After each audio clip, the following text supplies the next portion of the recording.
Thank you very much. I want to thank you for allowing me to speak at this particular moment in the schedule. And to some extent, I recognize I have disrupted it.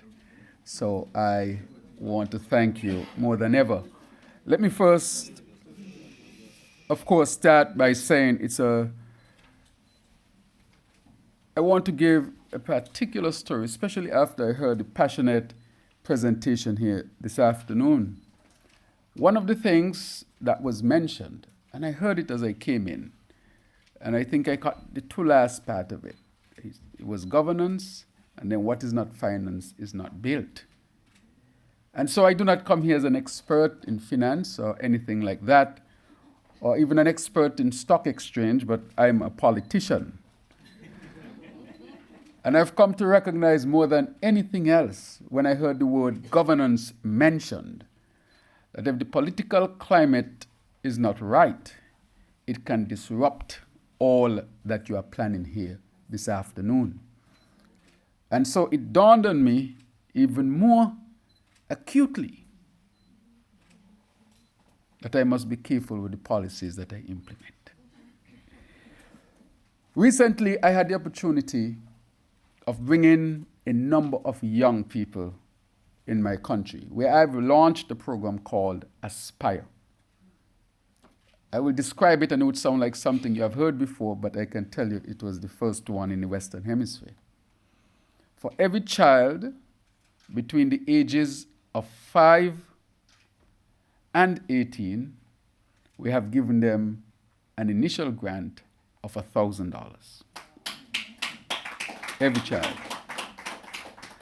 And then of that, each child will have $500 to start a savings, and then the other $500 they will invest in the stock market or bonds. And then in addition to that, all of the children have to have financial literacy as part of their curricula in school. And so I started the program sometime before. I know we have heard about other things that mirror it. And I recognize that the uptake was not to my liking. And so I blocked the street by the main bank that is owned fundamentally by the government. It's a large indigenous bank. It is the largest in the OECS. And so we blocked the street. And then I brought children, their parents and guardian, from each school. And we constructed a tent. And I spoke to the parent and guardian. And I asked the bank to open beyond hours. I think somebody mentioned opening the institution beyond hours for more participation. And then each child, some of them 5, 6, 7, with their own account, was then allowed to go into the bank and complete a transaction. Wow. And in speaking to them, I asked each of them, have you been in a bank before? And 95% of them told me no. It means, therefore, with all that we are doing, and I heard it, if we don't bring the next generation along, much of what is being done here by the Royal African Society would not, or I will dare say, will not take root. And so I want to impress this afternoon that whatever we plan, the youthfulness, especially that is on the African continent, must be a fundamental part of it. Otherwise, what we are doing here today would be a loss or futile if we don't include them. And so I'm proud to say it's not hard to do. It's not difficult to do. But what made the difference was the political will. Yes. That is critically important. And so the next generation would do better than the previous one. Why did I do that? Recently, we held the Monetary Council of the OECS, and I was told that there are $25 billion in savings. Now, the OECS has just about 750,000 people. With $25 billion in saving, you can work out the maths and see per capita. And that might be one of the highest in the world. Then the next question I ask, what is the use of having all of those billions sitting in a bank and you are complaining about investments? And then I extended further. Is it that our people have become comfortable with savings and that had not been given the necessary financial education to understand how to move now beyond savings and into investments? And that is why I think a program like Aspire, teaching the next generation to invest, to take risks, to understand the financial system. And the terminologies that were mentioned here today will not just be terminologies used by experts, but will become part and parcel of everyday language.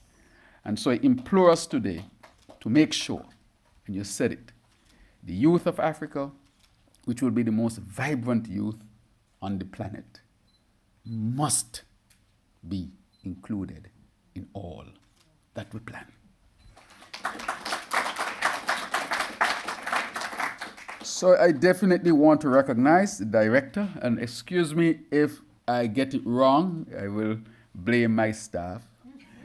Stella Okusu, is that correct? Yes. And Madam Orunma Ote, members of the Council and distinguished membership of the Royal African Society, representatives of the London Stock Exchange Group. Let me, of course, recognize President Orama. I know he has been, of course, retired from the bank, but we know him as that. And so I want to recognize, I don't know if President Olombe is here, and if he's not, I would recognize him nonetheless. But I want to recognize leaders of business and finance, brothers and sisters from Africa, the Caribbean, and the wider African diaspora, ladies and gentlemen. And we know that the diaspora is very wide. You just had to look at the last World Cup. I am told that a few carefully chosen words at the London Stock Exchange can move markets. So let me reassure you that I have not come to cause any volatility in the markets. I have come to draw attention to one of the greatest undervalued investment opportunities of our time, global Africa.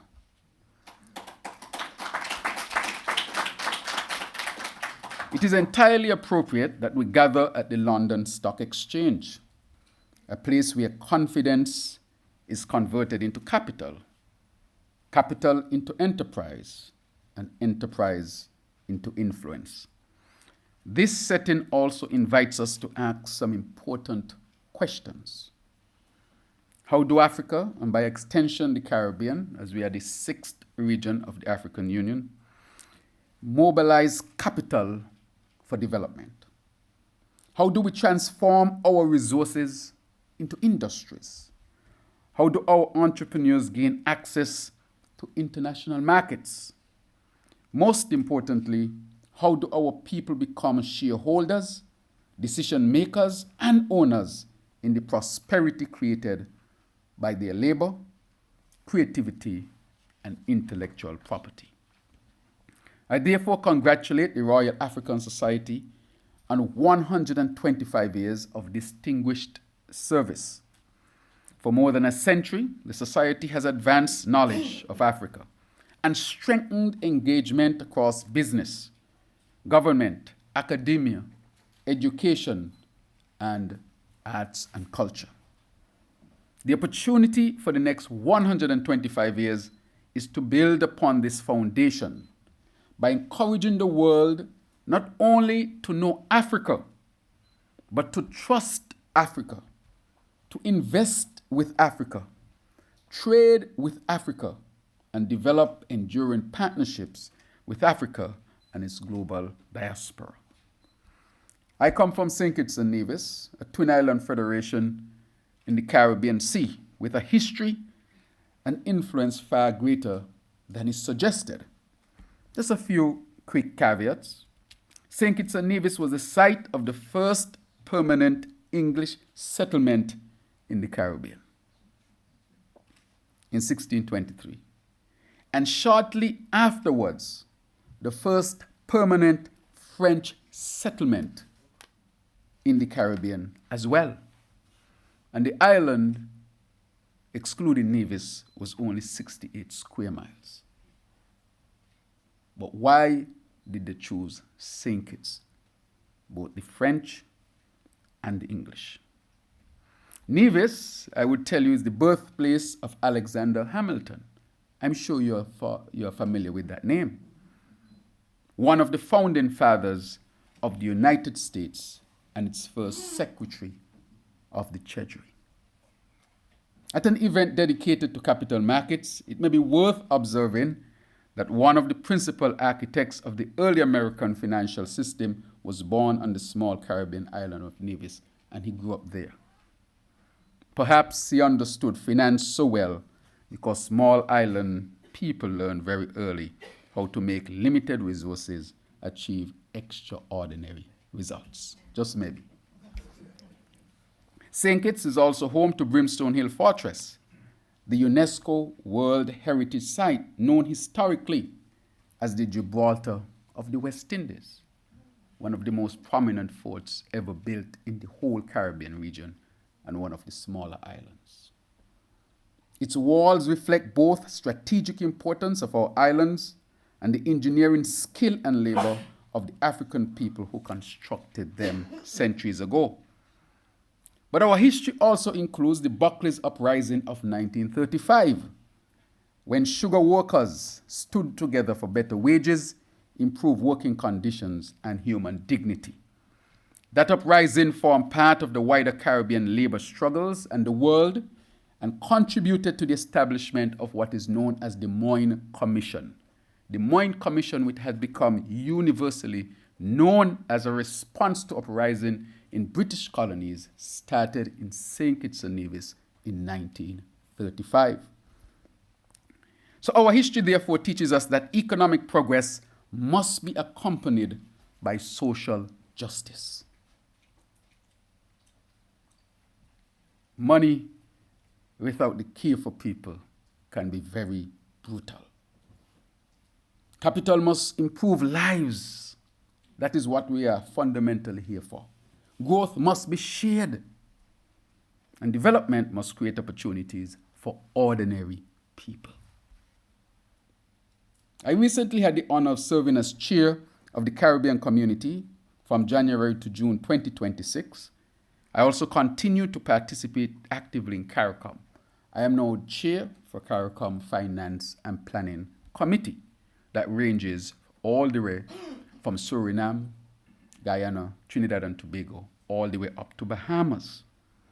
These responsibilities have reinforced my conviction that the future of small states depends on integration, international cooperation, and fair access to investment and markets. The Caribbean is not separate from the African story. We are part of that story written across waters. The African Union recognizes the global African diaspora as Africa's sixth region. The Caribbean stands proudly within the sixth region. Africa therefore lives in Bastia, Bridgetown, Kingston, Georgetown, Castries, Port of Spain, and other capitals across our region. Our music, language, spirituality, cuisine, resistance, and resilience carry the unmistakable imprint of Africa. But family must mean more than shared memory. Family must invest together. Family must trade together. And family must build institutions together. We cannot change what first crossed the Atlantic centuries ago, we can, however, determine what crosses it now. So let capital cross. Let knowledge cross. Let technology, goods, services, creativity, and opportunities cross.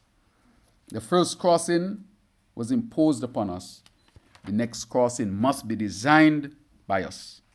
Africa has the youngest population, as was pointed out, in the world, and that is nothing to sneeze at. This is not a burden to manage. It is the greatest concentration of human potential on the planet. Africa's young people are establishing businesses, developing technology, advancing science, and shaping global culture.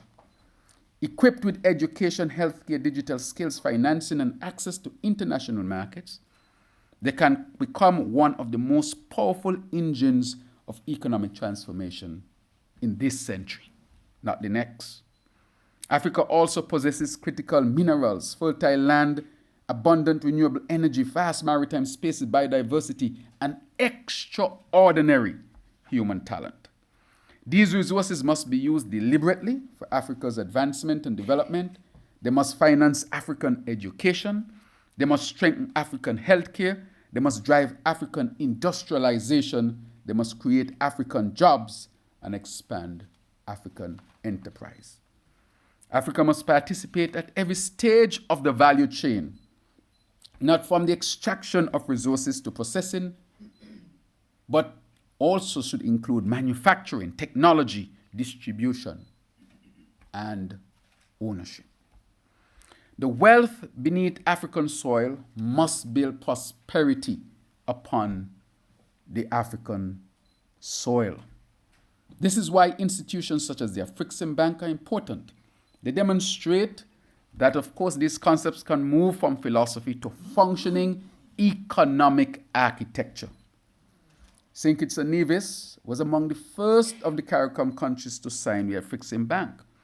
We acted because someone had to take the first step towards constructing the financial foundations of a modern Africa-Caribbean partnership. Small states can also participate significantly in these efforts. Our commitment as St. Kitts and Nevis has also been demonstrated through our participation, and we helped to create the African Caribbean Investment Summit in Abuja, Nigeria, for 2 consecutive years in 2025 to 2026. Those summits brought together government leaders, investors, entrepreneurs from across Africa and the Caribbean. And I dare say, we are now ready to host active in the Caribbean, which is, of course, the Investment Summit. And as I get to the end, I want to say that our selection as host reflects growing confidence in St. Kitts and Nevis and the Caribbean as a center for international dialogue, investment, and economic diplomacy. It also reflects the direction in which we are taking our country through our sustainable island state agenda. Our ambition is to transform St. Kitts and Nevis into a sustainable island state by 2040. Of course, a lofty aim and goal. This is not merely an environmental program. It is important that I say that. To develop a sustainable island state is a comprehensive national development strategy designed to create greater independence, resilience, and of course prosperity for all of our people. It rests on 7 pillars that we are developing this strategy. We are investing in all of these because we believe we can achieve what we seek to achieve if our people are at the center of all that we do. St. Kitts and Nevis, I want to say, is leading the way with how we feel Africa should develop. St. Kitts and Nevis has established visa-free access for almost every African country, if not all of them. We have done so because we cannot call ourselves family while maintaining unnecessary barriers between our people. We welcome African entrepreneurs, investors, students, professionals, artists, and visitors. We invite African companies to invest throughout the Caribbean, and especially St. Kitts and Nevis. And therefore, and I said before, I am a politician, and I will speak sometimes as a politician. And so I call for greater reciprocal visa-free travel within Africa and between Africa and the Caribbean. But open borders do not mean ungoverned borders. They mean borders managed responsibly through cooperation, technology, shared security information, and mutual trust. Open borders must also be accompanied by more open trade. So therefore, we need stronger engagement between our countries on the continent and, of course, the Caribbean and the wider world. And so we believe that if the African continent and the Caribbean are to take these steps, we will achieve exactly what we hope to achieve.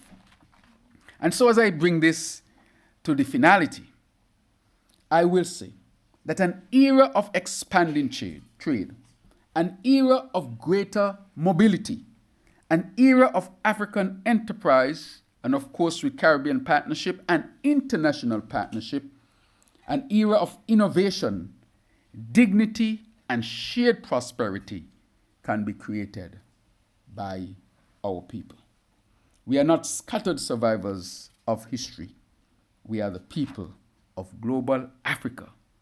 We in the Caribbean are the sixth region, and so global Africa aims to build even stronger relations with the rest of the world. After all, we are citizens of this planet.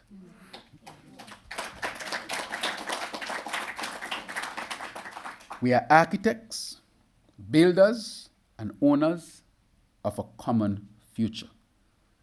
So I finally say, let us now build that future. Let us build it together. Thank you very much.